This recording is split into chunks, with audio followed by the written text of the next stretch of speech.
हम सभी जानते हैं कि आज भारत में दो बड़ी राजनीतिक दल है, कांग्रेस और बीजेपी। इन दोनों दलों के बीच सत्ता की लड़ाई चलती रहती है। लेकिन क्या आपने कभी सोचा है कि इन दोनों दलों के अलावा भी कोई अन्य विकल्प हो सकता है?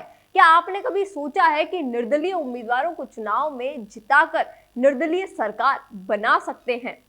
मैं आज आपको बताऊंगी कि अगर निर्दलीय चुनाव जीतना हो और निर्दलीय सरकार बनाना क्यों महत्वपूर्ण है।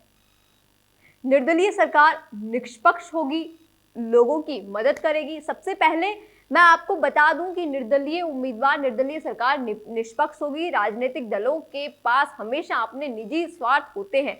वे जनता के हित के बजाय अपने निजी स्वार्थों को ध्यान में रखते हुए निर्णय लेते हैं। लेकिन निर्दलीय उम्मीदवारों के पास कोई राजनीतिक एजेंडा नहीं होता है, वह केवल जनता के हित में ही काम करते हैं। निर्दलीय सरकार जनता की आवाज बनते हैं और जनता की आवाज को वो पूरी तरीके से उठाते हैं।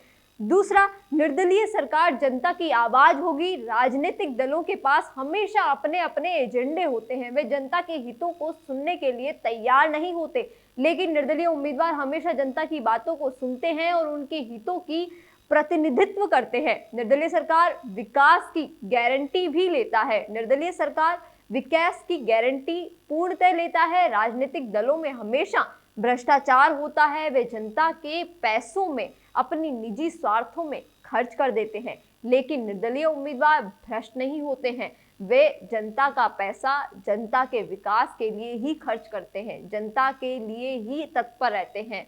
मैं पिछले कई सालों से निर्दलीय उम्मीदवारों को चुनाव में जिताने में मदद कर रही हूं। मैं कई राज्यों में निर्दलीय विधायक सरकार बनाने में योगदान दे चुकी हूं। मैं आपको बता दूं कि निर्दलीय उम्मीदवारों को चुनाव में जिताना बहुत मुश्किल काम है, लेकिन यह असंभव नहीं है। अगर हम सभी मिलकर ये काम करें तो हम निर्दलीय सरकार पूर्णतः बना सकते हैं।